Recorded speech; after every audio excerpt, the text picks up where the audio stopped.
ഇന്ന് ലീഡേഴ്സ് മോർണിംഗിൽ അതിഥി എത്തിയിരിക്കുന്നത് നമ്മുടെയൊക്കെ പ്രിയപ്പെട്ട പെരിന്തൽമണ്ണയുടെ സ്വന്തം MLA നജീബ് കാന്തപുരമാണ്. നമുക്ക് വളരെ സ്നേഹത്തോടെ അദ്ദേഹത്തെ സ്വാഗതം ചെയ്യാം. Shri Najeeb Kanthapuram, good morning. Hello മലയാളത്തിലേക്ക് സ്വാഗതം.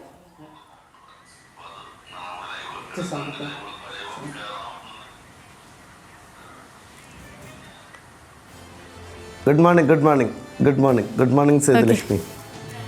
ശ്രീ നജീബ് കാന്തപുരം, ഇപ്പോൾ നിലമ്പൂരാണ് നമ്മുടെ ചർച്ചാ വിഷയം. എല്ലാവരും നിലമ്പൂരിൽ തന്നെയാണ്. കാരണം എനിക്ക് തോന്നുന്നു ഒരു ഉപതിരഞ്ഞെടുപ്പിൽ ഇത്രയധികം ആവേശം വരുന്ന, ഇത്രയധികം രാഷ്ട്രീയ വിഷയങ്ങൾ ചർച്ച ചെയ്യപ്പെടുന്ന മറ്റൊരു ഉപതിരഞ്ഞെടുപ്പ് ഉണ്ടോ എന്ന കാര്യം പോലും സംശയമായിട്ട് വരികയാണ്. ഇപ്പോൾ അവസാന ലാപ്പിലാണ്. നാളെ പ്രിയങ്ക ഗാന്ധി അടക്കം എത്തുന്നു. എത്രത്തോളമാണ് UDF ക്യാമ്പിലെ ആവേശം? ഭൂരിപക്ഷമൊക്കെ പ്രവചിക്കാറായോ?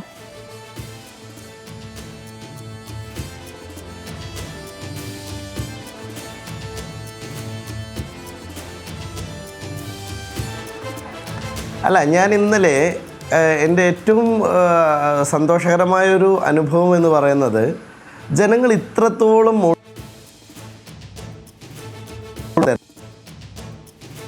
കാണാൻ പറ്റിയിട്ടേ ഇല്ല. കാരണം കഴിഞ്ഞ 3 ഉപതെരഞ്ഞെടുപ്പുകൾ, വളരെ ശക്തമായ മത്സരം നടന്ന 3 ഉപതെരഞ്ഞെടുപ്പുകൾ കേരളത്തിൽ നടന്നു.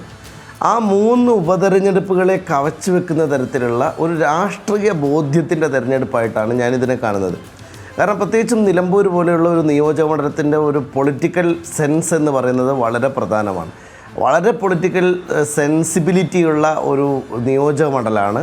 ഇപ്പോൾ ഇന്നലെ ഞങ്ങൾ കുടുംബയോഗങ്ങൾ സംഘടിപ്പിച്ച, ഞാൻ ഇന്നലെ ഒരു 4 കുടുംബയോഗങ്ങളിൽ പങ്കെടുത്തു.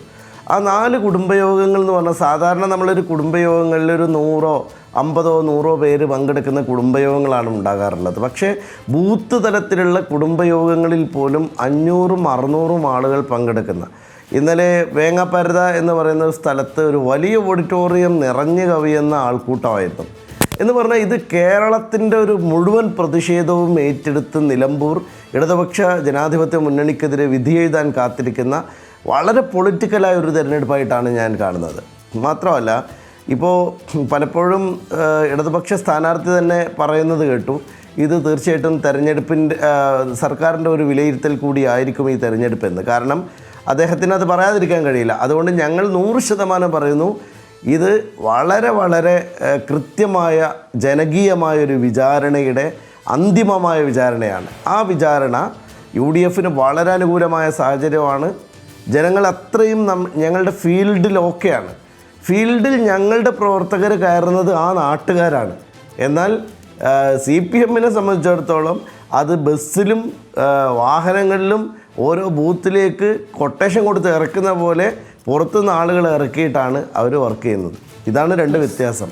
100% ഉറപ്പിച്ച് പറയാം, തകർപ്പൻ ഭൂരിപക്ഷത്തോടെ UDF ജയിക്കും.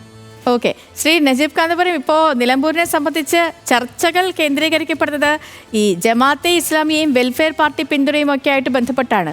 ഇന്ത്യൻ ഉപഭൂഖണ്ഡത്തിൽ ഇസ്ലാമിക മൂല്യങ്ങൾ പ്രചരിപ്പിക്കുന്നതിനായി സ്ഥാപിതമായ ജമാഅത്തെ ഇസ്ലാമി ഇസ്ലാമിക രാഷ്ട്രീയ സംവിധാനത്തിനായി വാദിക്കുകയും ചെയ്യുന്നു.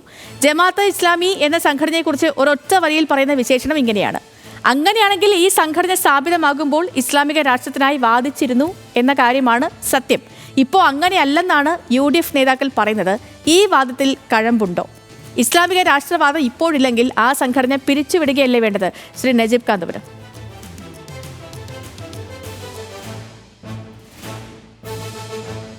അല്ല, ഏറ്റവും തമാശ നിറഞ്ഞ കാര്യം, ഇത് 9 വർഷം മുമ്പ് ഈ ജമാഅത്തെ ഇസ്ലാമിയുമായിട്ട് തന്നെ അല്ലായിരുന്നോ CPM കൂട്ടുകൂടിയിരുന്നത്? ജമാഅത്തെ ഇസ്ലാമിക്ക് 9 വർഷങ്ങൾക്ക് ശേഷം ഏതെങ്കിലും നയവ്യതിയാനം ഉണ്ടായതായിട്ട് നിങ്ങൾക്കറിയോ? ഞാനറിഞ്ഞിട്ടില്ല. ഏതായാലും CPIMൻ്റെ കൂടെ കൂടിയ അതേ ജമാഅത്തെ ഇസ്ലാമിയുടെ രാഷ്ട്രീയമായി നിലകൊള്ളുന്ന വെൽഫെയർ പാർട്ടി, ജമാഅത്തെ ഇസ്ലാമിയെ നേരിട്ട് കൂട്ടിയവരാണ് CPM.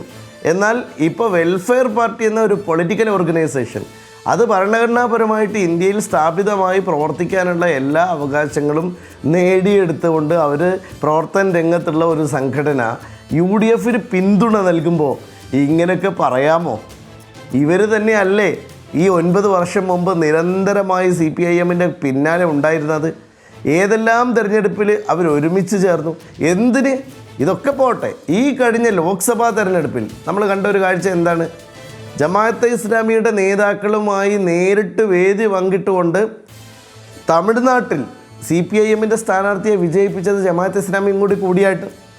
ഇന്ത്യൻ ജമാഅത്തെ ഇസ്ലാമിയുടെ നയത്തിൽ നിന്ന് വ്യത്യസ്തമായി കേരള ജമാഅത്തെ ഇസ്ലാമിക്ക് വേറൊരു നിലപാടുണ്ടോ?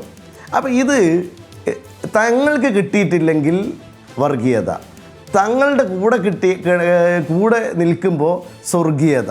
ഇതൊരു രാഷ്ട്രീയ പാർട്ടിക്ക് ഭൂഷണമാണോ? എന്നിട്ട് PDP-യെ അവർ ന്യായീകരിക്കാൻ വേണ്ടി ശ്രമിക്കുന്നു. ഓക്കെ, ശരി, ഞങ്ങൾക്ക് PDP-യോടും വിരോധമില്ല, PDP അവർക്ക് പിന്തുണ കൊടുക്കുന്നതിന് ഞങ്ങൾക്ക് യാതൊരു പ്രശ്നവുമില്ല. ഇന്ത്യ രാജ്യത്ത് ഒരു രാഷ്ട്രീയ പാർട്ടി എന്ന നിലയിൽ രജിസ്റ്റർ ചെയ്യപ്പെട്ട് പ്രവർത്തിക്കുന്ന ഏത് സംഘടനയും എങ്ങോട്ട് നിൽക്കുന്നതിലും ഞങ്ങൾക്ക് പ്രശ്നമില്ല. പക്ഷേ ഇന്ന് CPM നടത്തുന്ന പരിപാടി എന്താണ്? CPM നേരിട്ട് BJP-യുമായി എല്ലാ കള്ളക്കച്ചവടവും നടത്തുകയാണ്. RSS-യുമായി എല്ലാവിധ അവിഹിത ബന്ധവും തുടരുകയാണ്. ഏറ്റവും നല്ല വർഗീയ പാർട്ടിയായ RSS-ൻ്റെ കൂടെ ഒരു മാന്യതയുമില്ലാതെ കൂട്ടുകച്ചവടം നടത്താൻ പാലക്കാട് തെരഞ്ഞെടുപ്പിൽ മടിയില്ലാത്തവർ ഇവിടെ വർഗീയത ആരോപിക്കുന്നത് കേവലമായ അവരുടെ പരാജയഭീതി കൊണ്ട് മാത്രമാണ്. ഞങ്ങളൊരു കാര്യം പറയുന്നു, വെൽഫെയർ പാർട്ടി ഞങ്ങൾക്ക് പിന്തുണ നൽകുന്നുണ്ടെങ്കിൽ അത് സന്തോഷപൂർവ്വം ആ പിന്തുണ സ്വീകരിക്കുന്നു. അവരെ മാന്യമായി ആ പിന്തുണ നൽകിയതിൽ ഞങ്ങൾ സന്തോഷം അറിയിക്കുകയും ചെയ്യുന്നു. കാരണം ഇത്രയും കാലം ഇടതുപക്ഷത്തിന് പിന്തുണ നൽകിയിട്ട് ഇടതുപക്ഷത്തിന്റെ അങ്ങനെയാണെങ്കിൽ ഈ ജമാഅത്തെ ഇസ്ലാമി പഴയ ആശയങ്ങളൊക്കെ ഒഴിവാക്കിയെന്നാണ് VD സതീശൻ പറയുന്നത്. ഈ നിങ്ങൾക്ക് ആശയപരമായി യോജിക്കാൻ കഴിയാത്തവരുടെ പിന്തുണയും തിരഞ്ഞെടുപ്പ് കാലത്ത് ലീഗിന് സ്വീകരിക്കാം, അങ്ങനെയാണോ? PK കുഞ്ഞാലിക്കുട്ടിയുടെയും VD സതീശന്റെയും നിലപാടുകളിൽ രണ്ട് സമീപനങ്ങൾ ഉണ്ടെന്നൊരു തോന്നലില്ലേ ശ്രീ നജീബ് കാന്തപുരം?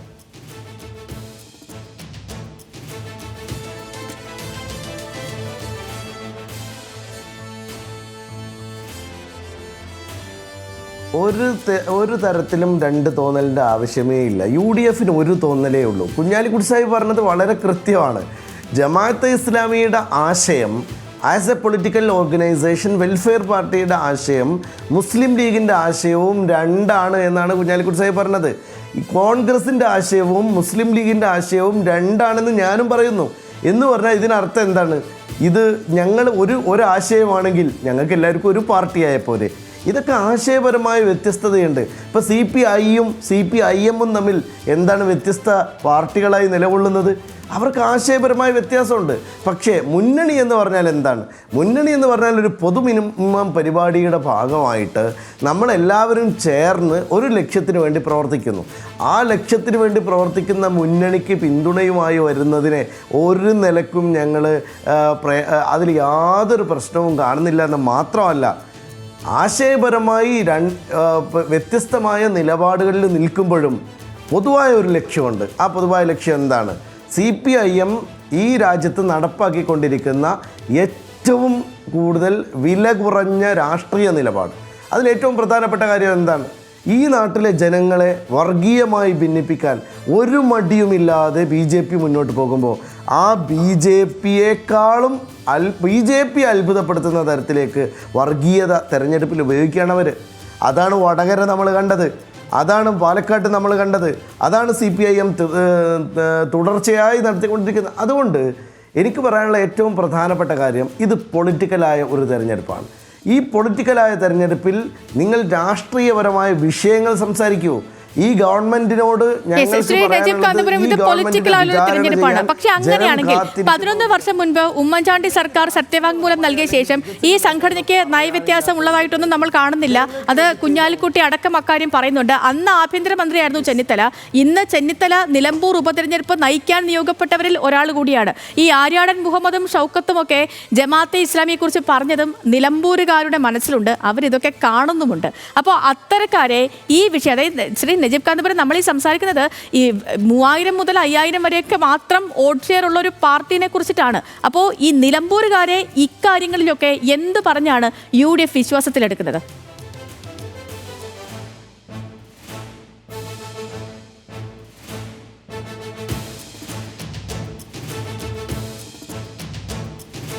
UDF-ന് യാതൊരു പ്രയാസമില്ല. കാരണം ഈ കാര്യത്തിൽ ഞാൻ പറഞ്ഞ വളരെ ക്ലാരിറ്റിയുള്ള വാക്കുകളാണ്. 3000 വോട്ടുള്ള ഒരു സംഘടന മാത്രമല്ല, 3 വോട്ടുള്ള ഒരു വീട്ടുകാരെ പോലും ഞങ്ങൾ പിണക്കാൻ ആഗ്രഹിക്കുന്നില്ല. ഞങ്ങൾക്ക് എല്ലാവരുടെയും വോട്ട് വേണം എന്ന് പറഞ്ഞാൽ UDFനെ ഈ രാഷ്ട്രീയ യുദ്ധത്തിൽ സഹായിക്കാൻ മുന്നോട്ട് വന്ന എല്ലാവരുടെയും വോട്ട് ഞങ്ങൾക്ക് വേണം. ആ വോട്ട് ഞങ്ങൾ സ്വീകരിക്കുമ്പോൾ ഞങ്ങൾക്ക് ഉറപ്പിച്ച് പറയാൻ കഴിയുന്ന ഒരു കാര്യമുണ്ട്. നിങ്ങൾ നിലപാടുകളെക്കുറിച്ചല്ലേ പറയുന്നത്. ഈ നിലപാടുകൾ ഇന്ന് CPIM ഇത്തരത്തിൽ ജമാഅത്തെ ഇസ്ലാമിയെ ആക്ഷേപിക്കുമ്പോൾ അവർ ഓർക്കേണ്ട കാര്യമുണ്ട്. ഇതേ 2024 നടന്ന ലോക്സഭാ തെരഞ്ഞെടുപ്പിൽ ജമാഅത്തെ ഇസ്ലാമിയുടെ ഏറ്റവും മുതിർന്ന നേതാക്കന്മാർക്ക് ഒപ്പം നമ്മുടെ ഈ കേരളത്തിൻ്റെ അതിർത്തി കടന്ന തമിഴ്നാട്ടിൽ ഒരു സീറ്റിൽ ഞങ്ങളെല്ലാവരും ഒരുമിച്ച് മത്സരിക്കുമ്പോൾ ആ ഒരുമിച്ച് മത്സരിക്കുന്ന കൂട്ടത്തിൽ ഞങ്ങൾക്ക് പിന്തുണ തന്ന ജമാഅത്തെ ഇസ്ലാമിയുടെ ഓഫീസിൽ ഇന്നത്തെ CPIMൻ്റെ തമിഴ്നാട് MP പോയി ഇരിക്കുന്നതിൻ്റെ ഫോട്ടോ ഇല്ലേ? അപ്പോൾ കേരളത്തിലെ ഒരു നിലപാട് എന്താണ് തമിഴ്നാടിന് ബാധകമാകാത്തത്? അവിടെ എന്താണ് ജമാഅത്തെ ഇസ്ലാമിയുടെ നിലപാട്? ഓൾ ഇന്ത്യ ജമാഅത്തെ ഇസ്ലാമി ഹിന്ദ് എന്ന് പറയുന്ന സംഘടനയുടെ നിലപാട് ഒരു രാഷ്ട്രീയ, അവർക്ക് ഇന്ത്യ രാജ്യത്ത് അവർ നിരോധിക്കപ്പെട്ട സംഘടനയാണോ? ഏതെങ്കിലും വർഗീയ കലാപങ്ങളിൽ പേര് ചേർക്കപ്പെട്ട സംഘടനയാണോ? പക്ഷേ ജമാഅത്തെ ഇസ്ലാമിയുടെ ആശയപരമായ നിലപാടുകളിൽ വ്യത്യസ്തത പുലർത്തുമ്പോൾ തന്നെ അവരുടെ പിന്തുണ സന്തോഷപൂർവ്വം ഞങ്ങൾ സ്വീകരിക്കും. ഈ തെരഞ്ഞെടുപ്പിൽ അവർ നൽകുന്ന പിന്തുണയെ ഞങ്ങൾ ബഹുമാനിക്കും. ഈ പോരാട്ടത്തിൽ ഞങ്ങളോടൊപ്പം നിലകൊള്ളുന്നതിനെ ഞങ്ങൾ ആദരിക്കും. ഓക്കെ, നിലപാട് വ്യക്തമാണ്. വളരെയധികം നന്ദി ശ്രീ നജീബ് കാന്തപുരം, നമുക്കൊപ്പം ചേർന്നതിലും കാര്യങ്ങൾ പങ്കുവച്ചതിലും. അങ്ങേക്ക് നല്ലൊരു ദിവസം കൂടി ആശംസിക്കുക.